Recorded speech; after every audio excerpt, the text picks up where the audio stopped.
तबाही गाजा में हो रही है। गाजा में इजराइल के बम फट रहे हैं। उत्तरी गाजा का कोई मोहल्ला, कोई गली बाकी नहीं बची जो इजराइल के धमाके से गूंजी ना हो। गाजा ने इतनी लाशें पहले भी देखी हैं, लेकिन इस बार तबाही का मंजर और ज्यादा खतरनाक नजर आ रहा है।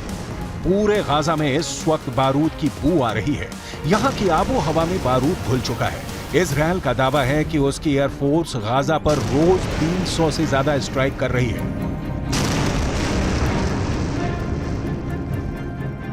लेकिन गाजा से दूर दुनिया में 2 जगह इस युद्ध को कंट्रोल करने के लिए 2 वॉच टावर तैयार हो चुके हैं।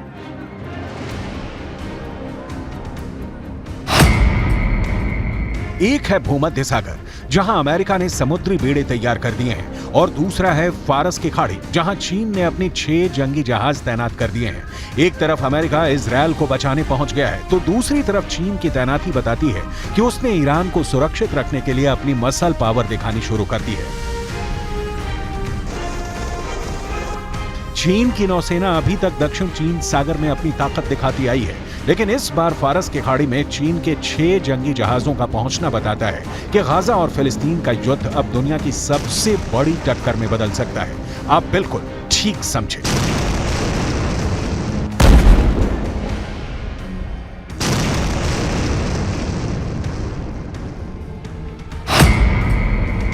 ये अब अमेरिका बनाम चीन का युद्ध भी हो सकता है। अमेरिका खुलकर इजराइल के साथ आ चुका है। अब चीन ने ईरान के करीब अपने 6 जंगी जहाज पहुंचा दिए हैं, यानी कह सकते हैं कि चीन अब ईरान के साथ है। वैसे बड़ी खबर यह भी है कि रूस के विदेश मंत्री सर्गेई लावरोव ने ऐसे अहम वक्त पर ईरान का दौरा किया है। इसलिए पुतिन ने यह भी बता दिया है कि रूस इस वक्त पूरी तरह ईरान के साथ है। गाजा में इजराइल की बमबारी को देखते हुए ईरान बार बार वार्निंग दे रहा है। इस वक्त गाजा में जितनी भी इमारतें इजराइल की बमबारी में ढहती जा रही हैं, वहां मलबे से बच्चे और बूढ़ों की लाशें निकाली जा रही हैं। ऐसी हर तस्वीर को देखकर फिलिस्तीन का समर्थन करने वाले देशों का गुस्सा उबाल खा रहा है। गाजा में इस इमारत में रेफ्यूजी रहते थे।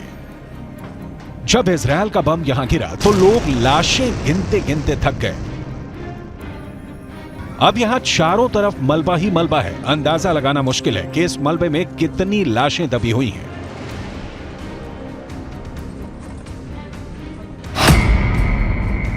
7 अक्टूबर को शुरू हुए इस युद्ध में अब मरने वालों की तादाद 5000 तक पहुंच चुकी है। इनमें बच्चों की तादाद करीब 2000 के करीब आ गई है, जबकि गाजा में हुई बमबारी में 14000 से ज्यादा लोग घायल हुए हैं।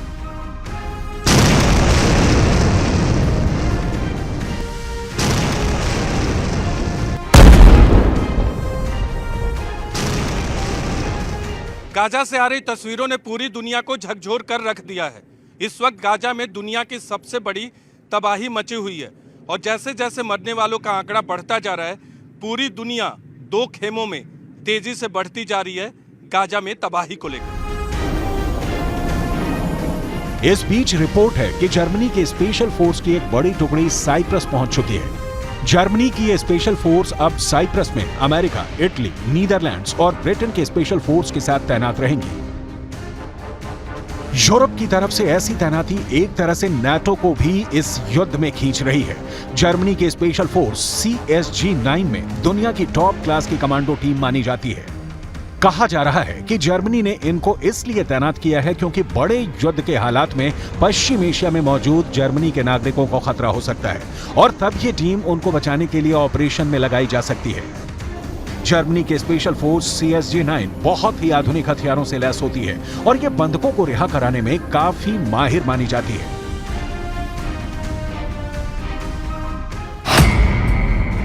देखा जाए तो एक तरफ इजराइल का साथ देने वाला अमेरिका और यूरोप है, तो दूसरी तरफ फिलिस्तीन के साथ ईरान के बाद रूस और चीन भी अब दूसरे गुट के रूप में उभरते नजर आ रहे हैं। चीन की नौसेना वहां पहुंच गई है, जहां तैनात रहकर अमेरिका ईरान को धमकाता है। अब चीन की तैनाती के बारे में जान लीजिए, क्योंकि इस पर अमेरिका की नजर पड़ चुकी है। चीन के ये 6 जंगी जहाज उसके 44वीं नेवल स्क्वाड टास्क फोर्स के हिस्सा हैं। इसमें सबसे बड़ा नाम है चीन का जंगी जहाज जिब्बो, जो टाइप 52 क्लास का गाइडेड मिसाइल डिस्ट्रॉयर है। टाइप 052 अमेरिका के आर्लेक बर्ग क्लास के डिस्ट्रॉयर से छोटा है, लेकिन यह भी बहुत ज्यादा विध्वंसक है। टाइप 052 डिस्ट्रॉयर में 64 वर्टिकल लॉन्च होने वाली मिसाइल लगी होती है, जो 200 किलोमीटर के दायरे में दुश्मन को तबाह कर सकती है।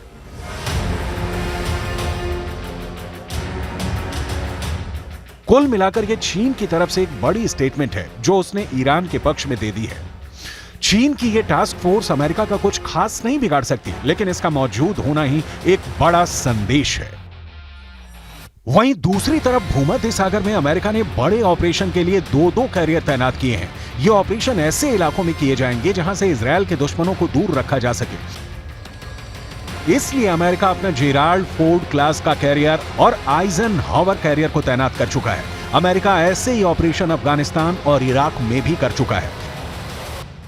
ईरान को भी वो लगातार धमकी देता रहा है। इजरायल के लिए भी ये कैरियर बहुत बड़ा युद्ध छेड़ सकते हैं, उसे पूरी तरह कंट्रोल कर सकते हैं। अमेरिका का फोर्ड क्लास कैरियर और आइजनहावर कैरियर ये दुनिया के सबसे बड़े एयरक्राफ्ट कैरियर हैं। इसमें फोर्ड क्लास सबसे नया कैरियर है, इसे CVN-78 भी कहते हैं, और ये कैरियर 1 लाख टन का डिस्प्लेसमेंट पैदा करता है। भारत का एयरक्राफ्ट कैरियर INS विक्रांत इससे आधे से भी कम वजन का कहा जाएगा। ये एयरक्राफ्ट कैरियर न्यूक्लियर पावर से चलता है, यानी इसकी रेंज अनलिमिटेड है और ये दुनिया में कहीं भी आसानी से पहुंच सकता है। ये एयरक्राफ्ट कैरियर 56 किलोमीटर प्रति घंटे की रफ्तार से समंदर में चल सकता है और ये एक कैरियर की बहुत अच्छी रफ्तार कही जाएगी। अमेरिका की तरफ से तैनात हुए जेराल्ड फोर्ड और आइजनहावर ये दोनों कैरियर स्ट्राइक ग्रुप किसी भी नौसेना को अकेले हरा सकते हैं। अमेरिका नहीं चाहता कि रूस की नौसेना इस इलाके में आए, जैसा कि सीरिया में युद्ध के दौरान हुआ था। यही वजह है कि ये दोनों कैरियर फुल एयर पावर के साथ यहां पहुंचे हैं।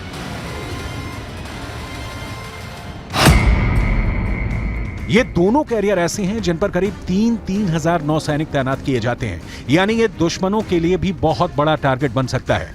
दोनों एयरक्राफ्ट कैरियर पर 90 विमान और हेलीकॉप्टर तैनात किए जा सकते हैं। इनमें 75 तो सिर्फ लड़ाकू विमान है। अब इस एयरक्राफ्ट कैरियर पर सुपर हॉर्नेट विमान तैनात है। इस पर से F-35 स्टेल्थ फाइटर भी ऑपरेट कर सकते हैं और उनको पूरी तरह से तैनात करने की तैयारी की जा रही है। इजरायल को मल्टी फ्रंट पर बचाने के लिए अमेरिका पूरी तरह से तैयार है। इसके लिए अमेरिका ने अपना F-35 फाइटर जेट भी तैनात कर दिया है। अब सवाल है कि F-35 का क्या इस्तेमाल होगा, तो जवाब है उत्तरी इजरायल और लेबनान के बॉर्डर पर इस वक्त युद्ध शुरू हो चुका है। בצפון, ביממה האחרונה, חיסלנו, כולל בשעות האחרונות, עוד חוליות מחבלים, סך הכל 8 חוליות מחבלים ביממה האחרונה, שניסו לשגר טילי נ"ט ורקטות, כאשר 7 מתוכם הרגנו עוד לפני שהצליחו בכלל לשגר. מתחילת המלחמה חיסלנו למעלה מ-20 חוליות כאלה של ארגון חיזבאללה। हिजबुल्लाह ने इजरायल के कई पोस्ट को एंटी टैंक मिसाइल से उड़ाने का दावा किया है और इसका वीडियो भी जारी किया है। वहीं इजरायल का दावा है कि उसने हिजबुल्लाह के 14 लड़ाकों को मार दिया है, जबकि हिजबुल्लाह का कहना है कि उसके 24 लड़ाके अब तक मारे गए हैं। हिजबुल्लाह इस वक्त इजरायल को टक्कर देने वाला सबसे बड़ा मिलिशिया बन चुका है, जिसको ईरान की भी पूरी मदद मिलती है।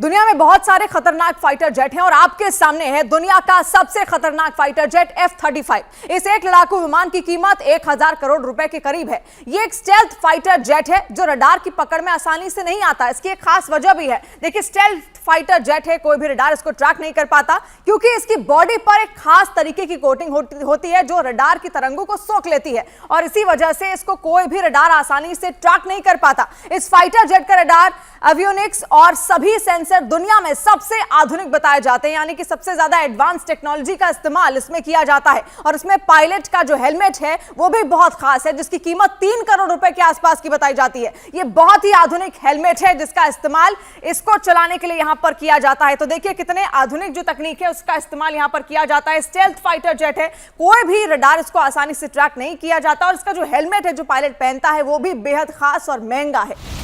F-35 में मिसाइल को इसकी बॉडी के अंदर छुपाया जा सकता है। इसे इंटरनल बे कहते हैं, ताकि दुश्मन को रेडार सिग्नेचर नहीं मिले। अमेरिका चाहता है कि उसकी एयर पावर पूरी तरह से बिना किसी चैलेंज के ऑपरेट करे, फिर चाहे सामने कोई भी रडार क्यों ना हो। F-35 यही ताकत अमेरिका को देता है। दुश्मन के जहाज अगर आसमान में भी आ गए तो F-35 को पहले ही उनके आने की खबर मिल जाएगी।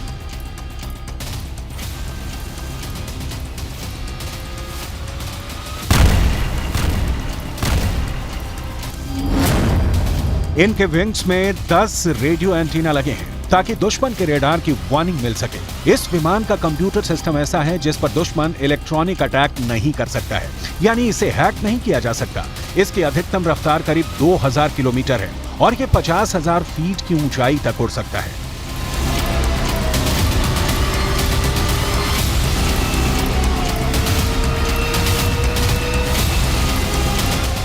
अमेरिका ने इजरायल के आसपास यूरोप और बाकी अड्डों पर फाइटर जेट की तैनाती बढ़ाने का फैसला किया है ताकि इजरायल पर कोई हमला न कर सके।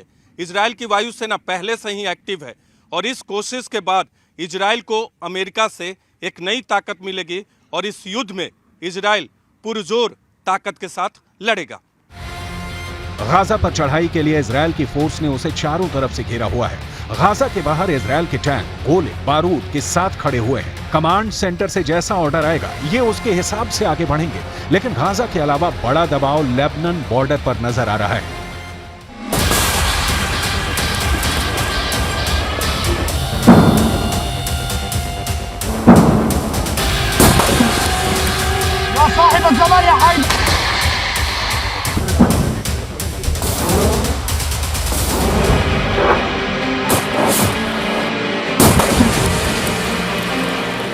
समझ लीजिए कि इस वक्त गाजा के अलावा इजरायल और लेबनान के बॉर्डर पर जो आग लगी हुई है, ये आग कब युद्ध को 10 गुना भड़का सकती है, इसके बारे में दुनिया में सिर्फ 4 लोग जानते हैं। पहले हैं इजरायल के प्रधानमंत्री बेंजामिन नेतन्याहू, दूसरे हैं ईरान के राष्ट्रपति इब्राहिम रईसी, तीसरे हैं अमेरिका के राष्ट्रपति जो बाइडेन और चौथे हैं यूरोप से लेकर अमेरिका तक सबको हिला देने वाले रूस के राष्ट्रपति व्लादिमीर पुतिन। और अब शी जिनपिंग वो 5वें शख्स हैं जो इस युद्ध को कंट्रोल करना चाहते हैं। एक तरह से शी जिनपिंग ने अपनी नेवी को उतारकर बड़ा दावा पेश कर दिया है। चीन की नौसेना को दक्षिण चीन सागर के अलावा इतनी आक्रामक भूमिका में दुनिया में कहीं और नहीं देखा गया है। इनका पूरा कनेक्शन इजरायल और ईरान की दुश्मनी और हिजबुल्लाह को लेकर अमेरिका की तैयारी से है। दक्षिण लेबनान और उत्तरी लेबनान के बीच जो बॉर्डर है वहां तनाव बहुत ज्यादा है। यहाँ अफरा तफरी के बीच खामोशी है जो तूफान से पहले देखी जाती है। इसलिए यहाँ के लोगों को भी पता है कि बहुत जल्दी युद्ध का एपिसेंटर गाजा से निकलकर लेबनान तक पहुंच सकता है। यहाँ तैनात संयुक्त राष्ट्र की सेनाएं भी अलर्ट मोड पर हैं, लगातार पेट्रोलिंग कर रही हैं। इजरायल की सेना ने अपना गोला बारूद तैयार रखा हुआ है। तोपों से जो गोले फायर किए जाएंगे वो पहले से ही रेडी मोड पर रखे गए हैं। इजरायल की रिजर्व फोर्स भी आसपास के इलाकों में तैनात की जा रही है। ये हमवी गाड़ियां हैं जो लगातार यहां तक फौज को पहुंचाने में लगी हुई हैं। 2006 के बाद इस बॉर्डर पर इससे ज्यादा तनाव नहीं देखा गया है और अब हिजबुल्लाह की वार्निंग के बाद सबकी नजर ईरान पर भी है और उसके एक दोस्त सीरिया पर भी है।